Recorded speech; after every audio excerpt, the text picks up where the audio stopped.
ఆదికాండము 11వ అధ్యాయము. భూమి అందంతటా ఒక్క భాషయు ఒక్క పలుకును ఉండెను. వారు తూర్పున ప్రయాణమే పోచుండగా షీనారు దేశమందొక మైదానము వారికి కనబడెను. అక్కడ వారు నివసించి, మనము ఇటుకలు చేసి బాగుగా కాల్చుదము రండని ఒకనితో ఒకడు మాట్లాడుకునిరి. రాళ్లకు ప్రతిగా ఇటుకలను, అడుసునకు ప్రతిగా మట్టికీలును వారికుండెను. మరియు వారు, మనము భూమి అందంతటా చెదిరిపోకుండా ఒక పట్టణమును, ఆకాశమునంటు శిఖరము గల ఒక గోపురమును కట్టుకొని పేరు సంపాదించుకొందము రండని మాట్లాడుకొనగా, యెహోవా నరుల కుమారులు కట్టిన పట్టణమును గోపురమును చూడ దిగివచ్చెను. అప్పుడు యెహోవా, ఇదిగో జనము ఒక్కటే, వారికందరికీ భాష ఒక్కటే, వారు ఈ పని ఆరంభించి ఉన్నారు. ఇక మీదట వారు చేయదలుచు ఏ పని అయినను చేయకుండా వారికి ఆటంకమేమీ నుండదు.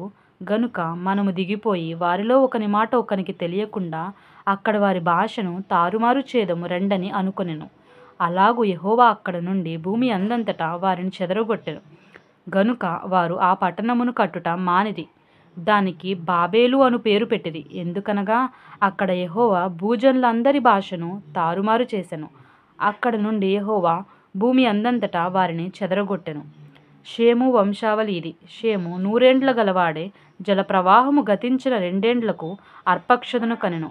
షేము అర్పక్షదును కనిన తరువాత 500 బ్రతికి కుమారులను కుమార్తెలను కనెను. అర్పక్షదు 35 బ్రతికి షేలహును కనెను.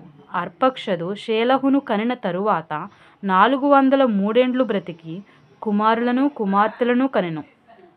షేలహు 30 బ్రతికి ఏబేరును కనెను. షేలహు ఏబేరును కనిన తరువాత 403 బ్రతికి కుమారులను కుమార్తెలను కనెను. ఏబేరు 34 బ్రతికి పేలేగును కనెను. ఏబేరు పేలేగును కనిన తరువాత 430 బ్రతికి కుమారులను కుమార్తెలను కనెను. పేలేగు 30 బ్రతికి రయూను కనెను. పేలేగు రయూను కనిన తరువాత 209 బ్రతికి కుమారులను కుమార్తెలను కనెను. రయు 32 బ్రతికి సేరూగును కనెను. రయు సేరూగును కనిన తరువాత 207 బ్రతికి కుమారులను కుమార్తెలను కనెను. సేరూగు 30 బ్రతికి నాహోరును కనెను. సేరూగు నాహోరును కనిన తరువాత 200 బ్రతికి కుమారులను కుమార్తెలను కనెను. నాహోరు 29 బ్రతికి తేరహును కనెను. నాహోరు తేరహును కనిన తరువాత 119 బ్రతికి కుమారులను కుమార్తెలను కనెను. తేరహు 70 బ్రతికి అబ్రాహామును నాహోరును హారానును కనెను. తేరహు వంశావళి ఇది.